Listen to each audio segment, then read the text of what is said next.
Today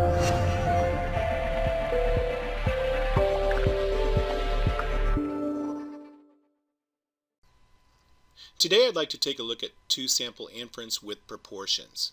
So please open up your study guides to this particular section. Now let's begin with the conditions for inference when we talk about two-sample inference with proportions. There are three conditions required for inference on two-sample proportions. Once again, we always start with the SRS. We first begin by selecting two independent simple random samples from two distinct populations, or two independent randomly selected treatment groups. Once again, we state this in context to the problem.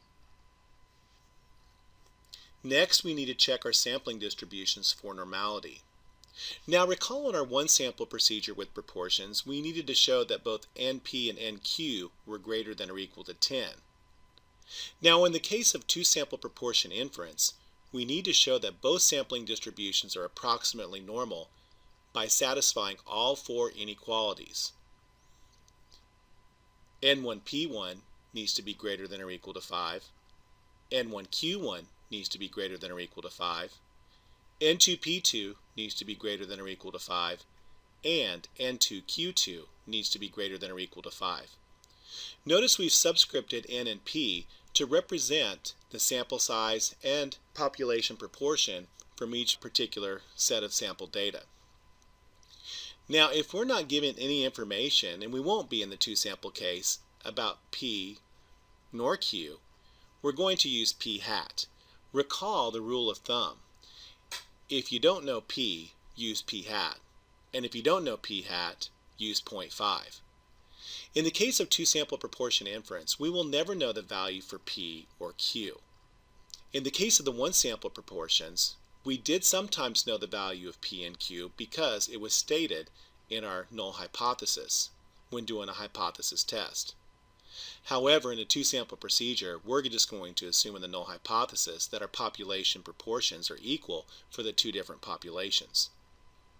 So we're going to use N1P1 hat, N1Q1 hat, N2P2 hat, and N2Q2 hat, and make sure that all of those products are greater than or equal to 5.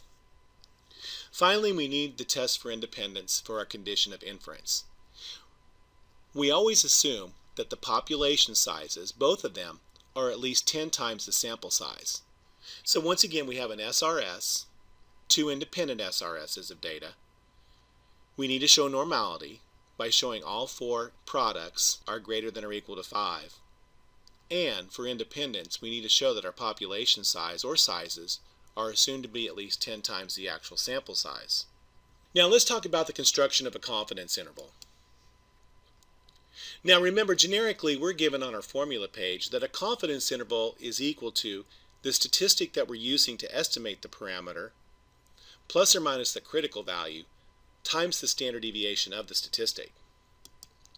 Now in the case of the difference of proportions here, we're going to take P1 hat minus P2 hat as our best guess for P1 minus P2. Then we're going to add or subtract our critical value, and recall from one sample procedures with proportions, proportion inference always assumes Z inference. So our critical value once again will be a Z star value.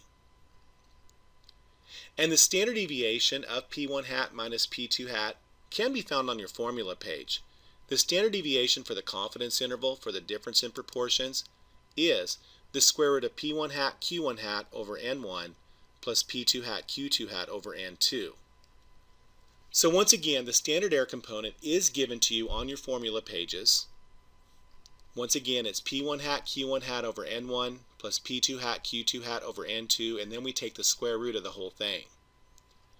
Now we're going to see later on that the standard deviation of our statistic, or the standard error component for the confidence interval of the difference of two proportions, is different for the confidence interval than it is for the hypothesis test.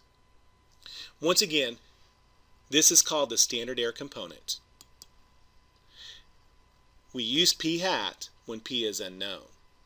And once again, in the construction of confidence intervals, we never know the value of P, so we'll always use P hat. Now let's take a look at example 1.